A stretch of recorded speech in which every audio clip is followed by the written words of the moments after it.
Bonjour, il est le PDG de Hewlett-Packard France. Nous recevons aujourd'hui Gérald Karsanti. Gérald Karsanti, bonjour. Bonjour. Alors vous êtes le PDG de Hewlett-Packard France. Quels sont les atouts de la France pour une entreprise comme HP? Alors, les atouts sont nombreux. Le premier, c'est la formation. On a la chance en France de bénéficier de formations dans les domaines de l'ingénieur, dans les domaines des écoles de management, nos universités également, qui permettent d'avoir des talents qui sont recherchés. D'ailleurs, on voit bien que ces talents, on vient nous les prendre et ils partent dans les laboratoires à travers le monde entier, donc c'est bien la preuve. Mais ce n'est pas le seul atout, il y en a d'autres. La France est un pays agréable, donc pour attirer des salariés, c'est quand même sympathique. Et on voit bien que se créent en France des pôles technologiques. Je vais citer le plateau de Saclay en est un, la région de l'Isère, Grenoble en particulier, Sophia Antipolis. Et on voit bien que se forme là, autour de ces environnements, un cadre de travail professionnel et un cadre de vie extrêmement agréable et qui permet d'attirer des talents français, certes, de les garder, mais aussi d'attirer des talents de l'étranger. Donc c'est une bonne chose. Donc on a beaucoup d'atouts. C'est un pays dynamique, c'est un pays qui se remet en cause.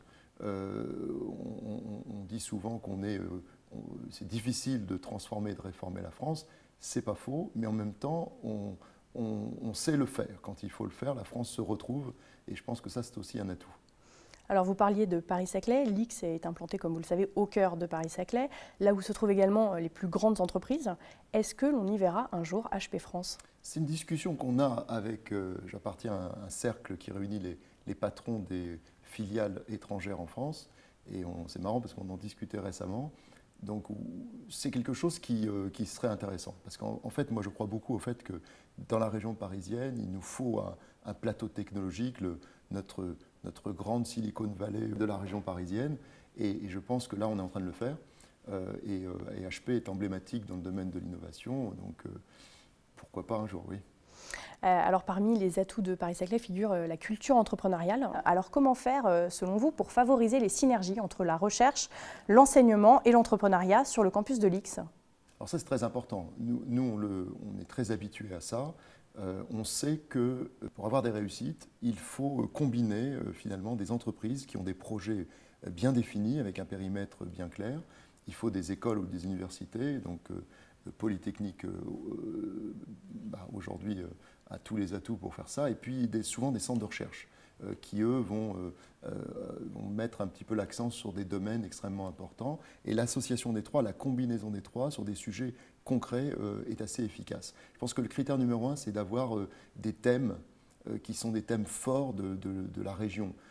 Je dirais, on a un exemple concret dans la région de Grenoble, où ils travaillent beaucoup sur tout ce qui est nanotechnologie, photonique, et on voit que l'association entre les acteurs locaux, les centres de recherche qui sont en Isère et des écoles ou des formations, l'université grenobloise ou des grandes écoles d'ingénieurs, fonctionne. Ça fonctionne bien, c'est efficace, ça produit des résultats. Et justement, quel thème vous verriez pour Paris-Saclay? Paris-Saclay, moi je pense que le numérique. Pour le coup, je suis un petit peu intéressé, mais je pense en plus que le numérique, la digitalisation des entreprises demain, ça va être le grand terrain de croissance de l'économie française. Et je pense qu'ici, on a un nombre d'écoles, comme vous l'avez précisé tout à l'heure, prestigieuses, connues, réputées, avec des talents qui sont là. C'est l'environnement idéal pour développer le numérique. Alors vous parliez justement d'innovation. HP vient d'être classé 11e dans le top 50 mondial des entreprises les plus innovantes, selon le Boston Consulting Group. Comment HP France relance aujourd'hui l'innovation? Alors déjà, HP, c'est une entreprise d'ingénieurs. La meilleure façon de définir HP, vous savez, avant, c'était même dans notre logo, c'était HP Invent. Donc c'est une entreprise d'innovation. L'innovation, moi je pense que c'est le moteur réel finalement de la dynamique économique d'une entreprise ou d'une société en général. Alors comment nous on fait pour innover en France? On le fait de plusieurs façons. D'abord on développe des talents et des centres de recherche et des centres solutions. On travaille sur des solutions très précises autour du cloud computing, autour du big data, la gestion des données, l'utilisation des données à des fins en particulier de business, de marketing, la sécurité, qui sont des domaines extrêmement importants, la mobilité, comment marier tous les objets numériques qui sont, qui sont privés ou professionnels du reste, et faire en sorte que ça puisse bien fonctionner et qu'on puisse en tirer toute la quintessence. Tout ça, c'est des projets qu'on développe, donc qui nous amènent à développer des talents, des solutions, et donc ça nous oblige à l'innovation. On le fait beaucoup aussi avec nos clients, où les clients nous exposent leurs problématiques, ce qu'ils veulent faire, et on construit des propositions de valeur innovantes, des choses qu'on n'a jamais faites, des choses qui sont nouvelles, qui nous obligent à pousser les frontières et à réfléchir hors périmètre habituel. Et donc ça, c'est des choses qu'on a l'habitude de faire. On développe beaucoup d'activités dans le domaine du conseil, du consulting. Et puis enfin, je le disais aux étudiants tout à l'heure de Polytechnique, on met souvent des clients en contact avec nos laboratoires. Parce que c'est une façon d'adapter nos produits et nos services à ce que les clients attendent. Et donc en fait, c'est un peu déplacer la réflexion vers, au lieu de mettre des produits sur le marché et de dire voilà, c'est ça les produits, et puis faites avec finalement, c'est de dire si on peut prendre en compte la compétence de nos clients et qui vont nous permettre d'améliorer nos produits et de fabriquer des générations futures qui seront plus adaptées aux besoins du marché, c'est plutôt une bonne chose. Alors quel avenir pour HP France ? Je le vois très bon, parce que d'abord nos résultats sont bons. On est rentré dans les 5 pays les plus performants au monde. Donc HP France, dans l'environnement HP, est le 5e dans les 5 pays les plus performants. Donc ça, c'est dans l'environnement actuel économique qui est un peu tendu, c'est plutôt pas mal. Et pour le rester, on investit dans les domaines qui sont porteurs. Enfin, on essaie de ne pas se tromper et de choisir les bons axes. Évidemment, j'en ai cité quelques-uns tout à l'heure.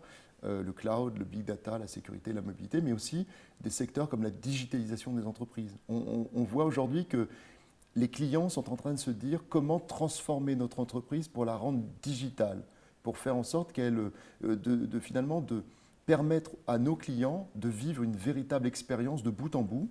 Et pour que cette expérience soit réussie, il faut qu'on se transforme et qu'on utilise le numérique comme un moteur de transformation. Et nous, on est là par nos offres de consulting, par nos technologies, par un certain savoir-faire que nous avons, qu'on a pu acquérir à travers différents projets qu'on a menés. On essaie de jouer un rôle et en plus, on apprend nous-mêmes. Alors donc, tout va bien. Alors, vous êtes également professeur de leadership à HEC. Devenir leader, est-ce que ça s'apprend ? Alors je crois que ça s'apprend. Il y a 2 courants de pensée. Il y a ceux qui pensent que, il y a des courants de pensée, en particulier aux États-Unis, qui pensent que le leadership est un peu inné, c'est codé dans les gènes, comme on dit. Et moi, je ne crois pas du tout.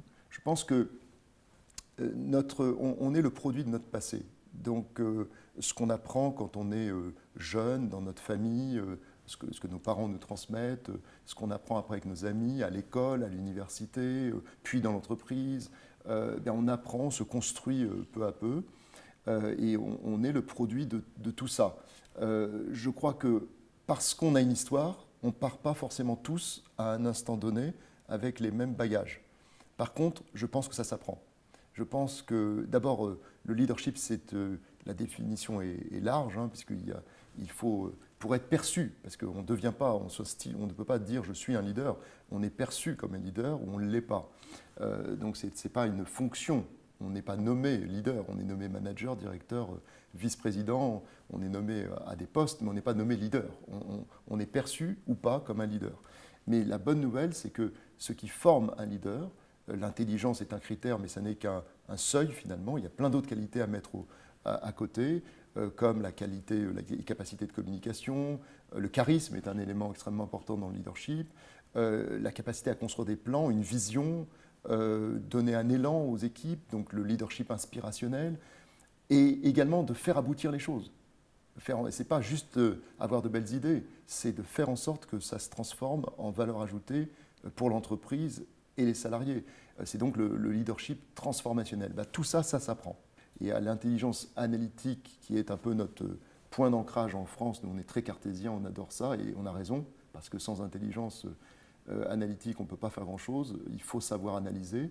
Il faut aussi être capable de gérer et de piloter, je dirais, ses émotions et celles des autres, c'est l'empathie, c'est l'intelligence émotionnelle. Il faut être capable de construire aujourd'hui des réseaux, être capable de se connecter aux autres, utiliser la compétence, les communautés d'expertise, c'est l'intelligence relationnelle. Et le cumul de toutes les formes d'intelligence forme peu à peu les leaders. Et après, il faut... tout le monde ne cherche pas à être un leader d'ailleurs, hein, mais ça s'apprend. Oui, je pense qu'on peut se parfaire et développer ces qualités de leadership. Donc vous disiez le leadership, ça s'apprend tout le temps. Les élèves de l'IX sont, dès le début de leur cursus, formés au commandement militaire. Les entreprises s'inspirent d'ailleurs de ces techniques avec leurs salariés aujourd'hui. Pourquoi, selon vous ? Alors déjà, moi j'ai eu l'occasion d'intervenir au cercle militaire plusieurs fois sur le domaine du leadership. Les armées ont totalement changé. Il y a peut-être, moi je vois une différence, une différence notable entre l'armée et l'entreprise. Que dans une entreprise, vous pouvez toujours discuter une directive qui vous est donnée, lancer une réflexion, comme on dit, une task force, réfléchir, etc. À un moment donné, quand on est dans l'armée, quand on est engagé dans malheureusement une action militaire, un ordre, ça ne se discute pas. Donc il y a un moment où, à la fin, un ordre, ça ne se discute pas. C'est peut-être la seule différence. Mais par contre, les armées se sont totalement remises en cause. Et ils sont très en avance. Pourquoi les entreprises s'en inspirent ? Parce que les armées sont très en avance. Ils ont justement expérimenté tout ce que je disais précédemment, bien avant les entreprises, en se disant finalement, piloter une armée, c'est piloter une diversité énorme. Des gens des hommes et des femmes qui viennent d'environnements très différents, qui ont été formés, qui ont des valeurs différentes parfois, et qu'il faut rassembler autour d'un chemin commun. Comment fait-on ça ? C'est pas simple. Il faut trouver le ferment. La culture est un élément extrêmement important, les valeurs sont extrêmement importantes, l'éthique aussi, qui est un élément fondamental dans le leadership. Moi, je suis convaincu que les entreprises ont beaucoup à apprendre de l'enseignement de ce que font les armées, et inversement. Je vous remercie, Gérald de Carsanti. Merci à vous.